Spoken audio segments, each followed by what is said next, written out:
Hey, what's up? This is Ill Factor from beatacademy.com, and this video is part of a mini series that I'm doing, kind of just equipping you with the fundamentals and basics of how to you get the most out of your stock plugins in your DAW. Although I'm using Ableton Live in this video, the same principles can be applied on any DAW that you're working on. I might highlight specific features about the plugins that I'm going to be using, but like I said, the principles are just all the same. So let's dive right in. Now, in our last video, we mentioned that we're focusing on our dynamics category here. We're working on using plugins that can help control the inconsistent volume of certain instruments. And in this case, we're going to be focusing on a vocal, which seems to be one of the most dynamic instruments that you're using, one of the most dynamic sources of audio you have in your projects, because you can have huge peaks and then little valleys, right? So it's going up and down in volume. So we want a more consistent volume. So we talked about using a gate. We went through that in the last video. If you haven't checked that out, definitely click and watch the video on that. And what I'm going to use here is a compressor, right? So I'm going to click, drag, and drop that compressor onto this vocal track. And in this particular plugin, we're going to switch our view. I find that this view is really going to help illustrate exactly what the compressor is doing. Now, I'm trying to just eliminate a lot of the mystery about compression. Sometimes we hear that, yes, I'm going to add compression just to make things louder, to make things tighter. But in reality, what we're doing is we are lowering the ceiling to your room, right? We talked about how the gate is the open door, letting the audio into your room from another room, maybe somebody yelling in the kitchen.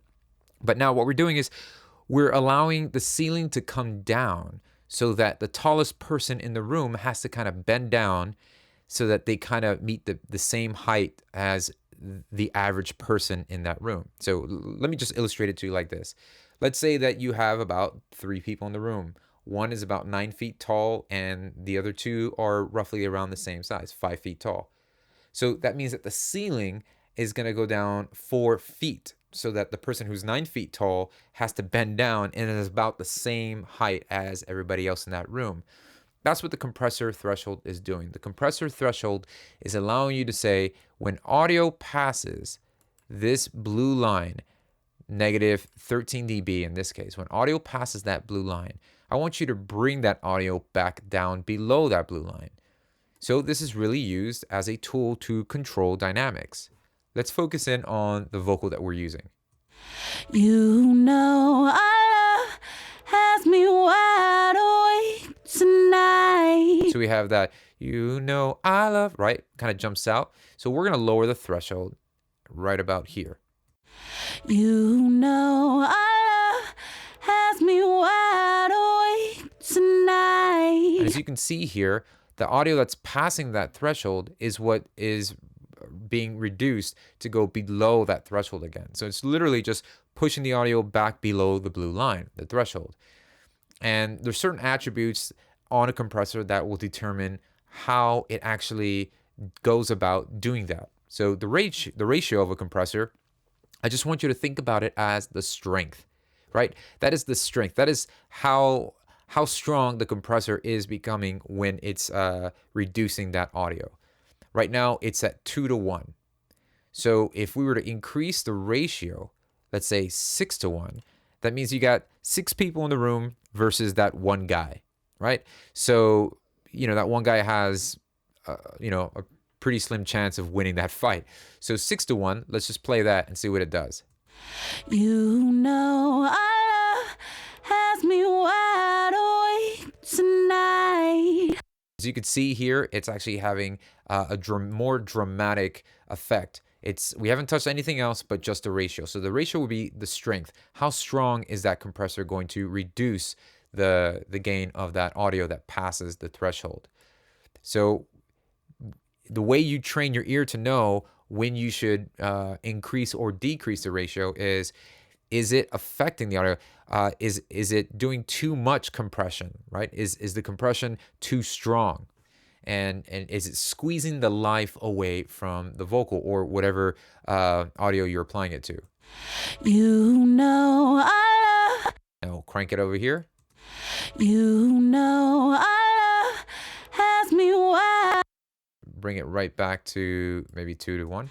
You know. And you could hear it right when she breathes and starts it, that it just feels a lot more open. And when I put stronger ratio, it actually just feels like it's not as open and airy with the stronger ratio. You know I love. But I think 4 is a good place to start. Now the attack determines how fast it's going to decrease that audio or bring the audio back below the threshold. So if I have a quick attack, You know I love has me wide awake tonight. so you can see that it's reacting really quickly. But if we have a slower attack, You know I love has me wide. you can see the lines here on the top indicating when the audio is going below, it's pushing the audio back below the threshold. It's really not doing much at all.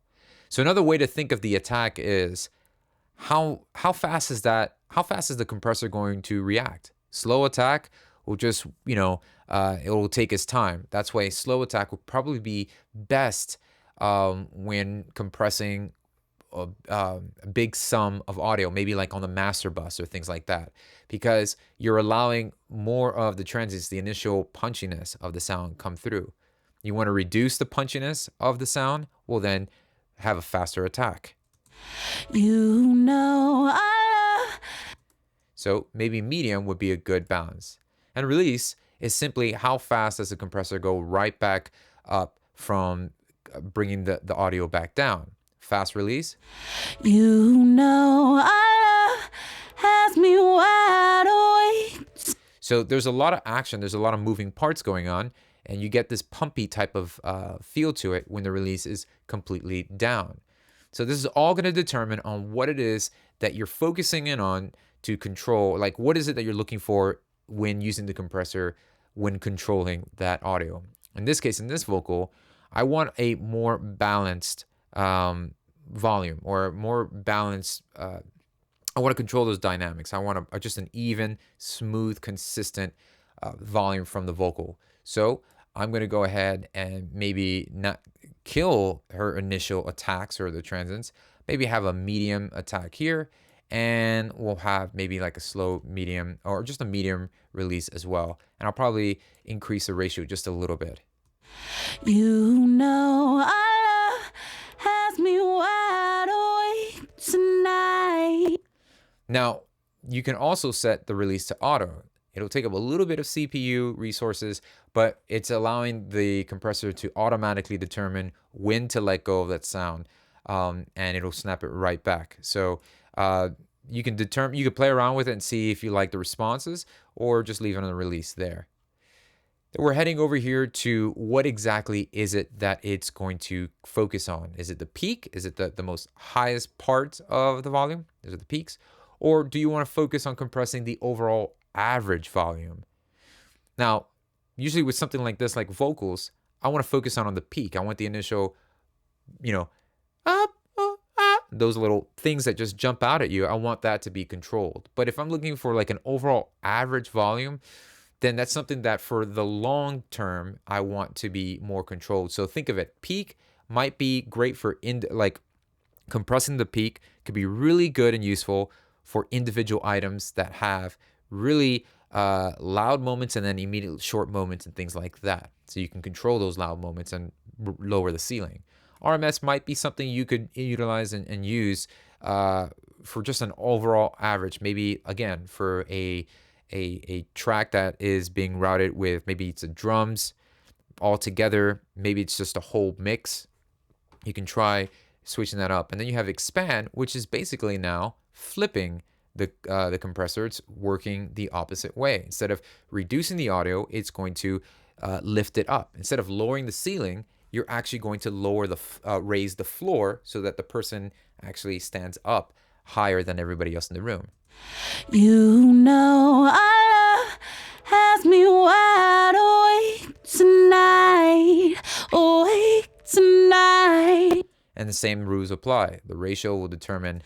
You know I love has me wide. So you can see that the model being exemplified here, that you see the audio just going over the threshold by that much. So you could try that. You can have the floor raised up or the ceiling brought down. I'm usually having the ceiling brought down.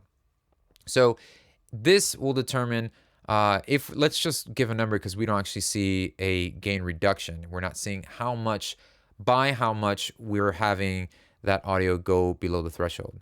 What I mean by that is, if we look at the curve here, this orange line here, how much decibels did we bring that vocal down to go below the green or the blue line, the threshold? Let's just give a number and let's just say 3 dB. Let's say that audio passed the threshold by 3 decibels. So the compressor brought the audio back down below the threshold, and so therefore you have 3 decibels of gain reduction. So if that's the case, I'm going to probably just make that gain up. I'll put around 3 point something, doesn't really matter, but just I want to make up that gain again, because if you just bring things down, well, you're losing the volume. You're reducing just the peaks. So now that you have the peaks and the low guys, right? The 9-foot tall guy and the 5 foot people, 5-foot persons, people. Now that they're all kind of on the same height, you can now bring the whole room up together. And that's what we're doing. We're getting the output up. Our love has me wide awake tonight. Awake tonight. Now I lowered the release because that will probably just give a little bit more breathing room or some life to that. So the compressor just releases a little bit quicker. Now in this particular compressor in Ableton Live, you can automatically make up that gain. So I would set the output back to 0 and it would automatically determine that the gain that you've reduced, it will automatically make it up for you. Our love has me wide open. So I usually have that off and determine the output myself or just get it at a good balance there.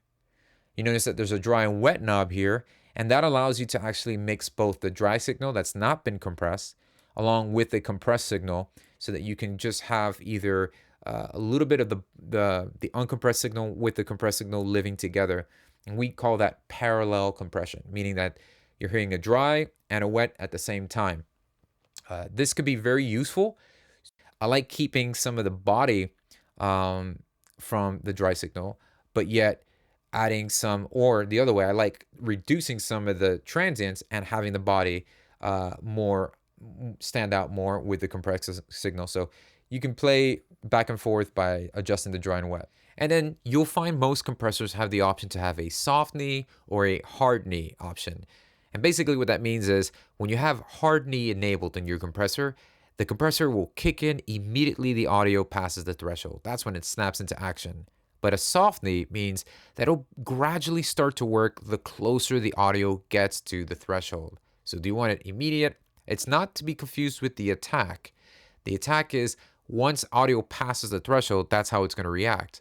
This is, does the compressor gradually begin to work, or do you want to just wait till it hits the threshold, then it just kicks into play? That's the thing. So in Ableton Live, when you have the knee set to 0 dB, that's hard knee. And then the more you increase the decibels, that will be a soft knee approach. Now, really quickly before we wrap up, let's talk about sidechain compression, because this is a feature that, once again, like we mentioned with the gate, allows another audio source to enable the compressor to begin working. Now, all these features, the ratio, attack, release, they all play their part and they all still do what they were meant to do.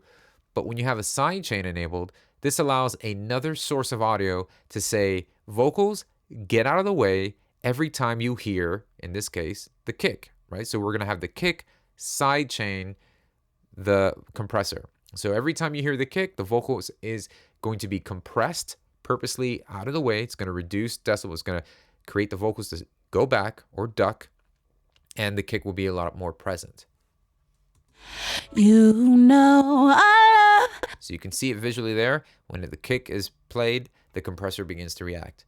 And that's how you can use the sidechain compression in compressors, that you would have a source triggering the compressor, and then you have the signal that's being processed through the compressor that ducks out of the way every time that's being heard. And in particular with Ableton Live, it's just opening up this option here and choosing to sidechain. and you can hit the headphone mode to preview that sidechain source. In this case, it's going to be the kick. So that's the signal that's sidechaining the compressor.